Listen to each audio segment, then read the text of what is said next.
Hello मारी channel में तमारू स्वागत है। आज बनावीशुं ढाबा पर मळे एवुं काठियावाड़ी स्टाइल आखा लसण अने गाठियानुं शाक। तो चलो रेसिपी शुरू करिए और रेसिपी पसंद आवे तो वीडियो ने लाइक और चेनल ने सब्सक्राइब करवानुं ना भूलता। तो आखा लसण अने गाठियानुं शाक बनाववा माटे मैं अहीं एक मोटो वाटका जेटला आवा जे झीणा गाठिया आवे छे ए लीधा छे, जेने भावनगरी गाठिया पण कहेवामां आवे छे। अने एनी सामे अर्धो वाटको लसण लीधुं छे। जेटला तमे गाठिया लो एना करता अर्धा प्रमाणमां लसण लेवानुं।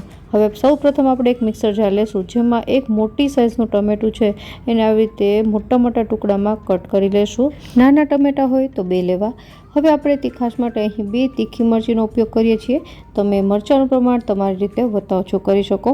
આમ પણ કાઠિયાવાડી શાક છે એ પ્રમાણમાં થોડું તીખું હોય છે। હવે આપણે આમાં ઉમેરીશું એક આદુનો ટુકડો, જેને પણ આવી રીતે કટ કરીને એડ કરી દેશું। ત્યારબાદ એક તમાલપત્ર અને 2 તજના ટુકડા છે એને પણ એડ કરી દેવાના છે। આ વસ્તુ છે શાકમાં સુગંધ ખૂબ જ સરસ લાવે છે। જો તમને ગરમ મસાલા પસંદ ન હોય તો તમે એને સ્કીપ કરી શકો। હવે આ બધી વસ્તુને પાણી નાખ્યા વગર જ પીસી લેવાનું છે। તો આપણી આ ટમેટાની પેસ્ટ તૈયાર થઈ ગઈ છે। હવે આપણે શાક બનાવીશું।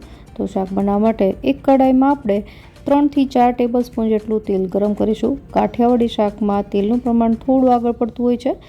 હવે તેલ ગરમ થાય એટલે હાફ ટીસ્પૂન જેટલી રાઈ કકડે એટલે હાફ ટીસ્પૂન જેટલું જીરું, ત્યારબાદ 1/4 ટીસ્પૂન જેટલી હિંગ, એક સૂકું લાલ મરચું અને મીઠા લીમડાના પાન છે એડ કરી અને હવે જે આપણે ટમેટાની પેસ્ટ બનાવી હતી એને એડ કરી દઈશું। અને ત્યારબાદ મિક્સર જારમાં જે પેસ્ટ છે એમાં આપણે થોડું પાણી એડ કરી દઈશું, લગભગ 1/4 કપ જેટલું, અને એને પણ આપણે આમાં એડ કરી અને હવે કરીએ મસાલા। તો મસાલા એકદમ સિમ્પલ છે। હાફ ટીસ્પૂન જેટલી હળદર, 1 ટીસ્પૂન જેટલું ધાણા જીરું પાવડર અને 1 ટીસ્પૂન જેટલું લાલ કશ્મીરી મરચું અને મીઠું સ્વાદ પ્રમાણે, અને છેલ્લે ટમેટાનો યુઝ કર્યો છે એટલે આપણે થોડી ખાંડ એડ કરીશું, તો લગભગ 1 ટીસ્પૂન જેટલી છે। અને આ બધી વસ્તુને સારી રીતે મિક્સ કરી લેશું।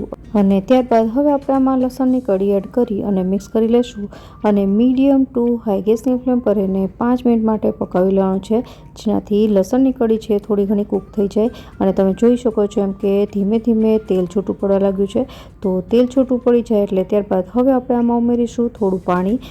તો અડધા કપ જેટલું પાણી ઉમેરી અને મિક્સ કરી લેશું અને ત્યારબાદ એને મીડિયમ ટુ હાઈ ગેસની ફ્લેમ પર 5 થી 7 મિનિટ માટે ઉકાળી લેવાનું છે।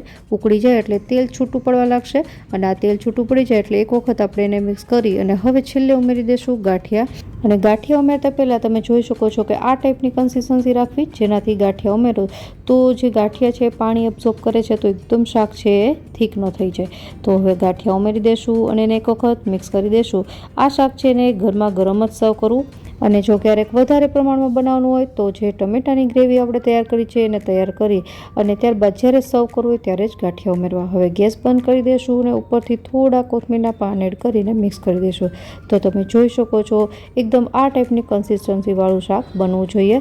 તો કાઠિયાવાડી સ્ટાઇલ લસણ ગાંઠિયાનું શાક તૈયાર છે, જેને તમે રોટલા, ભાખરી કે રોટલી સાથે સર્વ કરી શકો છો। આશા રાખું આ રેસીપી તમને જરૂરથી પસંદ આવી હશે। ફરી મળીએ નવી રેસીપી સાથે, ત્યાં સુધી બાય બાય।